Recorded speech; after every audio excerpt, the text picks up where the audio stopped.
So, as you know, in the last class we completed the 5th chapter titled Karma Sannyasa Yoga.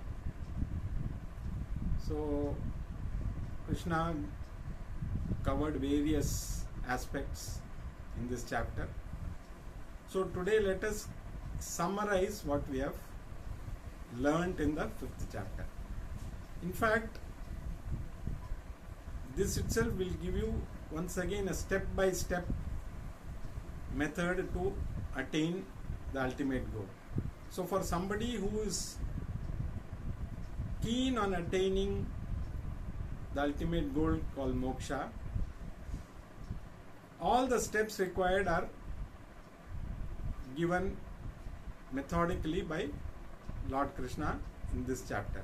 So in each chapter by itself gives you all the ways and means to attain moksha, because as we know, Bhagavad Gita is moksha shastra.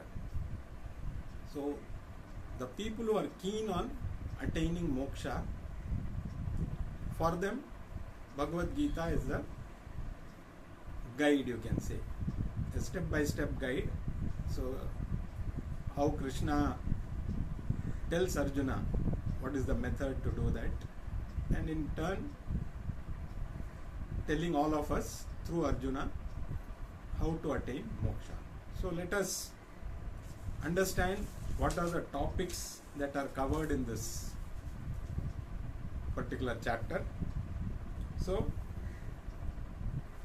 basically you can divide this chapter into 4 portions. The first portion is from verse number 1 to 6. Krishna talks about the 2 lifestyles that are required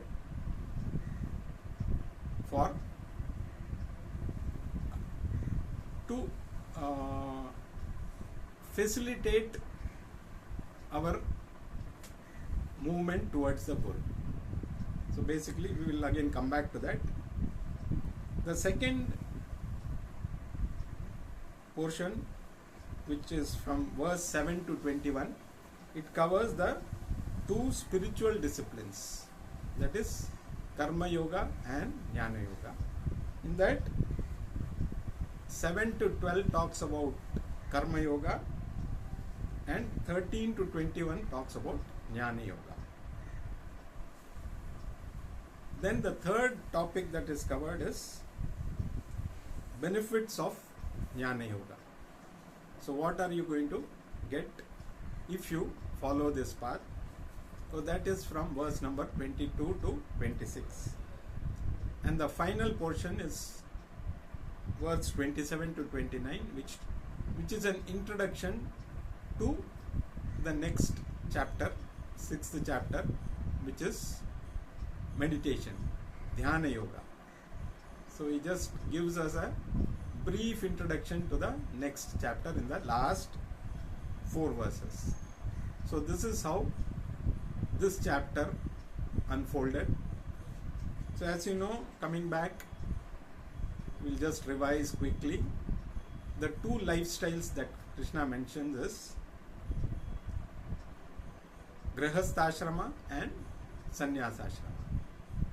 So if somebody wants to attain moksha, does Sannyasa-ashrama help or a Grihastha-ashrama, which is better?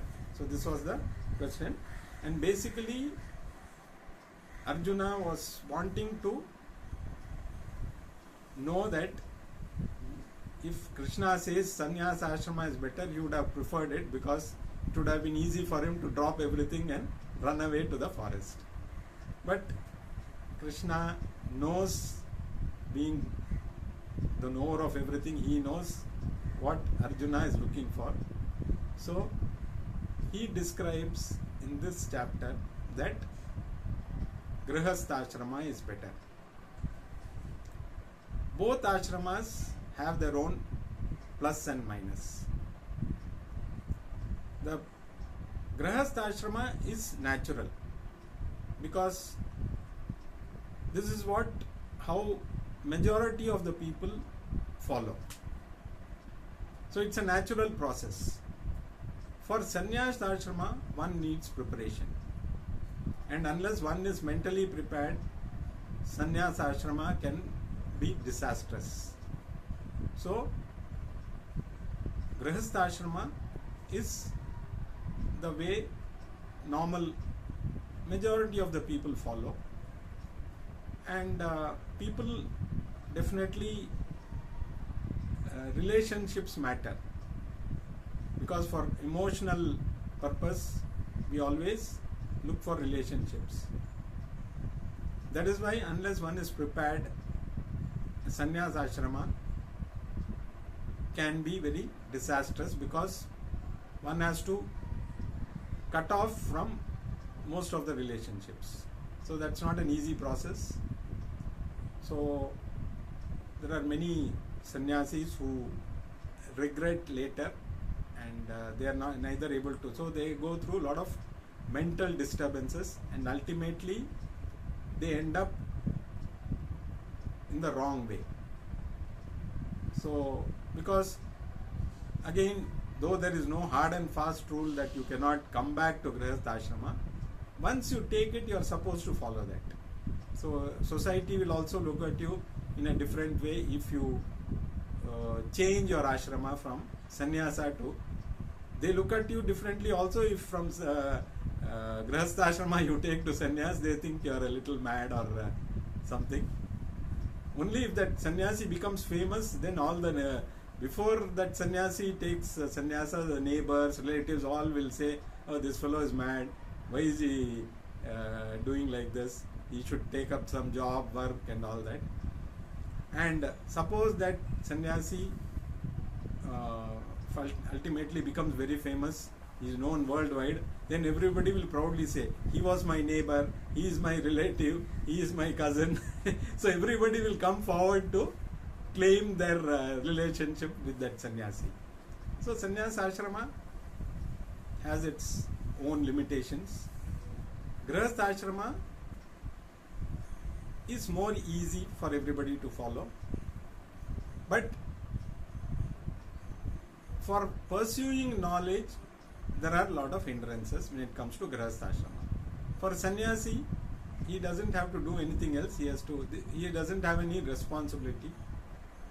He has to just concentrate on study and teaching. But he depends on the grihasthas for his living, because somebody has to give him food. Nowadays there are a lot of sannyasis, I believe, who retire from jobs with a pension. They hold on to the pension because they feel, I don't have to depend on anybody. But then that is not sannyasa. Unless you give up everything, that is not true sannyasa also.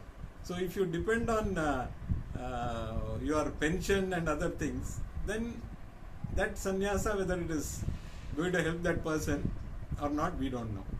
So that's a modern trend of sannyasis. In olden days, real sannyasi used to give up everything, and he used to depend on Bhavati Bhiksham Dehi only for his day-to-day activities.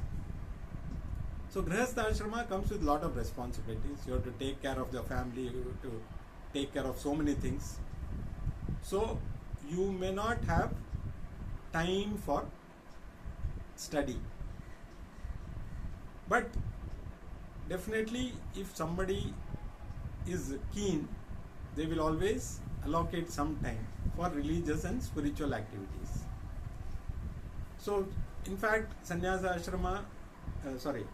ashrama helps you prepare your mind, because you go through a lot of problems day to day, taking care of family, taking care of office work, taking care of everything around you. So it helps you to polish your likes and dislikes. So that a sannyasi will not be able to get.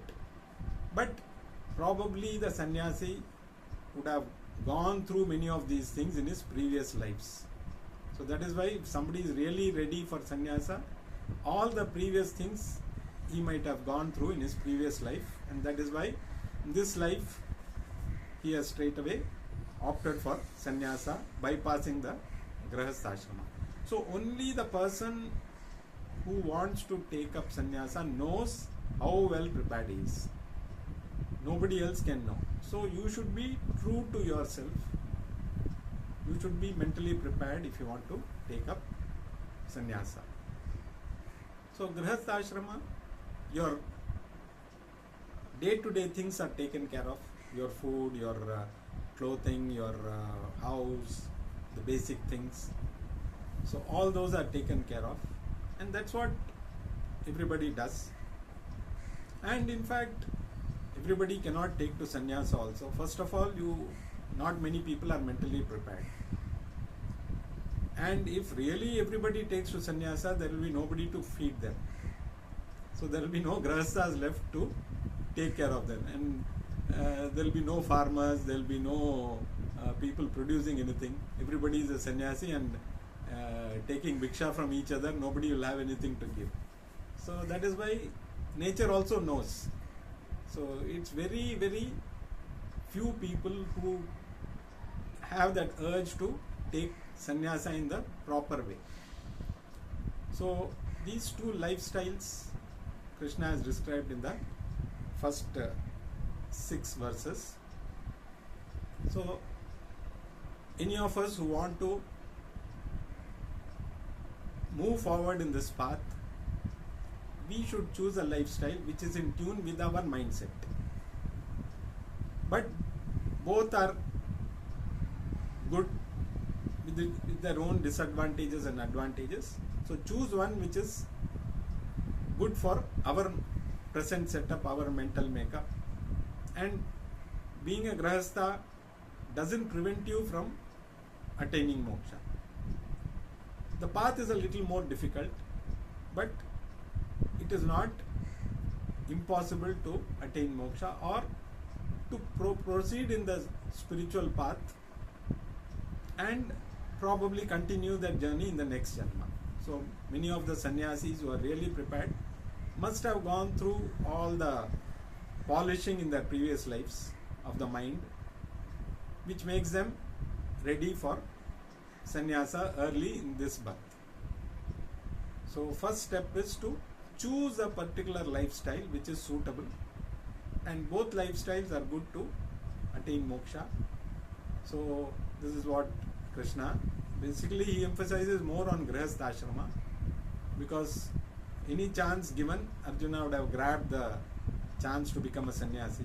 So he emphasizes more on, maybe in later chapters he might talk about the benefits of sannyasa ashrama, but here at this particular moment Krishna is emphasizing that grahastha ashrama is among the two, it is better. Now the next portion covers the two disciplines, karma yoga and jnana yoga. Now here, unlike grahastha or sannyasa ashrama, it is not a choice between the two. Both are required. So you cannot say I will follow karma yoga and I will follow jnana yoga. And there are a lot of confusions among people. Bhakti yoga, Raja yoga, so many types of yogas are described, and each of them they say lead to the same goal, which is not prescribed by Krishna. So if we go by Krishna's prescription, we trust Krishna's teaching, then we will understand that there are only two types of yoga, karma yoga and jnana yoga. All the action oriented things that we do are covered in karma yoga. Jnana yoga is only meant for knowledge. So whether it is bhakti yoga, raja yoga, any other form of yoga is a part of karma yoga. Now what is karma yoga? Doing the right karma. And what is right karma? So as you know, we have 3 types of gunas: sattvika guna, rajasika guna and tamasika guna. So our karma, all our actions should be with sattvika guna in the forefront, backed by rajasika guna. And least of tamasic guna. So all our actions, we all know what kind of actions will lead to what. So when we do the action itself, we know. And in second chapter, that verse where he says karmanyeva adhikaraste, so everybody knows what they are doing. Nobody can say I didn't know, or I thought it will happen like this. So before doing the action, all of us know whether that action is good or bad. So do it. You have full right to do the action, knowing what result it is going to produce generally. But ultimately what result it will produce, nobody can say. So good action will definitely not produce a bad result. So that is for sure. So do karma which is more sattvic, less of rajasic and least of tamasic. So the more we are able to perform actions which are more sattvic in nature, the more the mind will be free. Because any other karma will agitate the mind. More of rajasic will keep agitating the mind, and rajasic karma will be more of personal gain. So sattvic karma is oriented towards the welfare of everybody. Rajasic karma is for the benefit of the self, more for the benefit of the self, and if by chance others benefit without knowing, it may happen. And tamasika karma will harm others rather than doing anything for others. So this is very obvious. Even in society we can see people who have these different types of gunas, perform actions with the different types of gunas.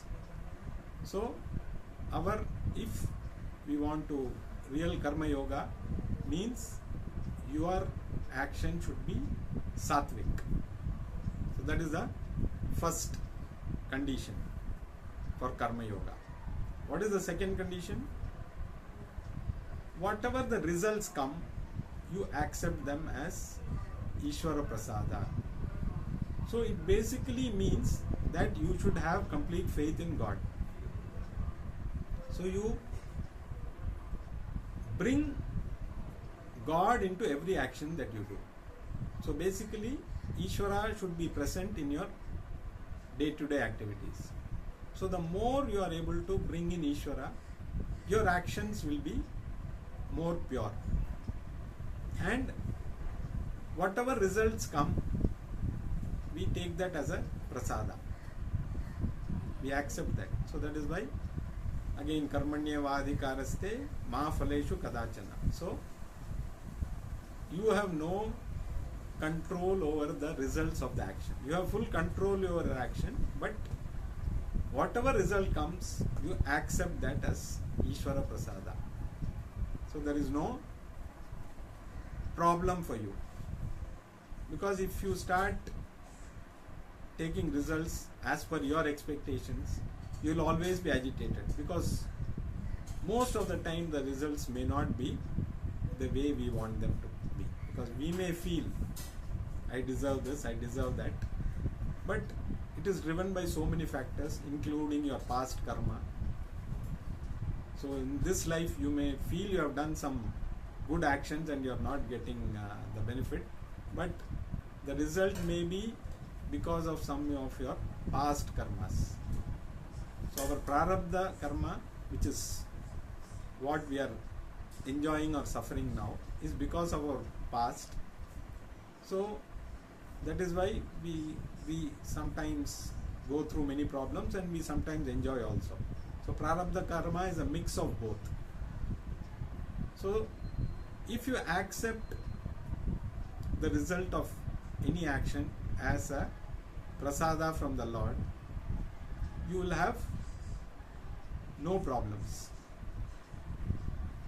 It helps you to. So karma yoga is required to purify the mind. The more the mind is pure, it is ready for Jnana Yoga. So does that mean that only after complete purification of the mind one should go to Jnana Yoga? That is not compulsory. Side by side, you can also, as you do the karma with that attitude, karma yoga attitude, you can also attend Bhagavad Gita class or any other spiritual topics you can attend. Slowly, as the mind gets purified, the time you spend on Jnana Yoga can increase over a period of time. So earlier we have this ashramas, brahmacharya, grahastha, vanaprastha. So the more you prepare your mind, you move towards vanaprastha. So once you complete your responsibilities, you slowly move to vanaprastha. Spend more time to study, get the knowledge from Bhagavad Gita or the Upanishads, and then ultimately, once your mind is completely ready, take to sannyasa and devote your time completely to that and attain moksha. So this is the regular process. So karma yoga with an attitude of Ishvara Prasada is the best way to purify the mind. And then, so this topic is covered from verse number 7 to 12. And from 13 to 21, Krishna talks about Jnana Yoga, the knowledge part. Now knowledge is available, but how do we get it? So you have to look for a right guru, because without a guru, knowledge will not help. There will be a lot of misconceptions. So, and who should be that guru? Ideally, it should be a traditional guru. So that is why we say Sadashiva Samarambham Shankaracharya Madhyamam. So it all starts with Lord Shiva, Shankaracharya Madhyamam. Somewhere down the line there was Adi Shankara and Asmadacharya. So down that lineage. So if you follow the lineage, the chances of you being misguided are less. So there are a lot of new age gurus coming up. We don't know whether they are right or wrong.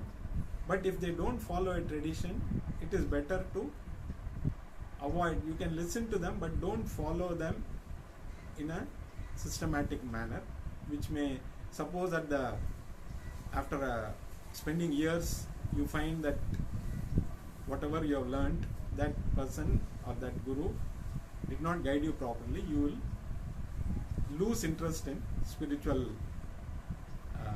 life altogether. It has happened to many people. So a traditional guru is always the best bet. And once you find a traditional guru, your study should be regular for a length of time. So it is not that once in a while we attend classes, we understand something, and then by the time we attend the next class, we have forgotten all that we studied in the previous class.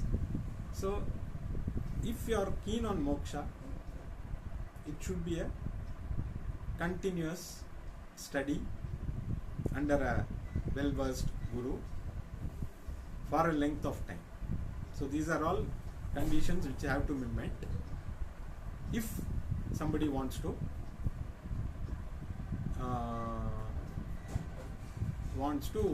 attain moksha. So it's completely, there is no compulsion on anybody. First we have to be very clear about our goal. So that is where most of us, we are not very clear. We are looking for goals which later turn out to be milestones. They are not real goals, because once you attain that goal, then you are looking for something else. So once your goal is to become an engineer, you realize that goal. So you're okay, now I am retiring, I have become an engineer. It doesn't happen. Next you want to join a company, you want to earn money, then you want to become the CEO of that company, then you want to attain so many things. Even scientists, you have your own goals. First it is not that the scientist stops with one particular discovery. Okay, now I have attained whatever I want. Once you attain that, you are always looking for something else to discover, because that is how the mind is trained.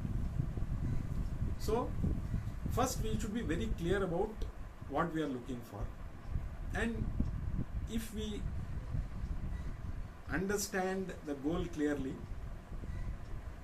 as per our scriptures, as per our shastras, the goals are dharma, artha, kama and moksha are very clearly defined. We stick to only artha and kama, and if you are a straightforward person, you will do everything with dharma. But moksha at this moment may not be the goal for most of us. It's a natural thing. So to first understand that moksha is the goal, and then know what is moksha, then pursuing that goal, it takes a little while. So once you are clear about the goal, then Krishna tells you these are the steps you have to follow. So once you attain Jnana Yoga, then what is the benefit? Once you get the knowledge, so this is what Krishna talks about in the next few verses. So which is 22 to 26. So he talks about one basic value which is called Vairagyam, dispassion. So you first get to know that external things are not going to give you happiness. So don't depend on any external factors for your happiness. So you look at everything dispassionately. You enjoy all the things that are there, because that is what they are meant for if you do it in a proper way. So the world is there for us to enjoy in the right way. So not by destroying others. So there are a lot of people who think their goal is to be happy by destroying everybody. But our shastras are very clear. You enjoy and everybody enjoys. So Vasudeva Kutumbakam is the term which is used in our shastras, where everybody is one and the same. You treat everybody equally, whether it's a human being or an animal or a tree. Each one has to be given its due importance. So you develop by understanding that Vairagyam, which makes you realize that you are not dependent on any external factors for happiness. So over a period of time, the more you understand that, the more you are with yourself, and with that knowledge that you get, you attain what is called as Jivan Mukti. So you get Mukti or freedom here and now, and then it leads to Videha Mukti. So after you leave the body, because the body will continue to exist even after you gain the knowledge, as long as its prarabdha is there. So once the prarabdha karma is finished, once the body drops off, that person who has attained mukti will not come back in any other form. You will continue to exist as total consciousness, because you are total consciousness. It's only the illusion that you are a being, human being, or you are a very limited being. So jnana means only that removing that notion. It is not a goal where you meditate and then you attain a particular state of mind where you say, okay, now I have gained enlightenment. So it's a process where you just realize that whatever you are looking for is only you, and that everything else is one and the same. So it's only that mental block which we have, that we are limited. It is removed through the Shastras. They are just like a mirror. They show you your true self. So like you see, you want to see your face, you look at a mirror. You can see your physical self, but you cannot see your true self with a man-made mirror. So Shastras are the mirror which show you are everything. The very thing that you are looking for is you. So this is the advantage of Jnana Yoga. So a step-by-step method to starting with the lifestyle, starting with the way you should do any activity, and then what are the benefits that accrue out of that are described in the last few verses. And then from 26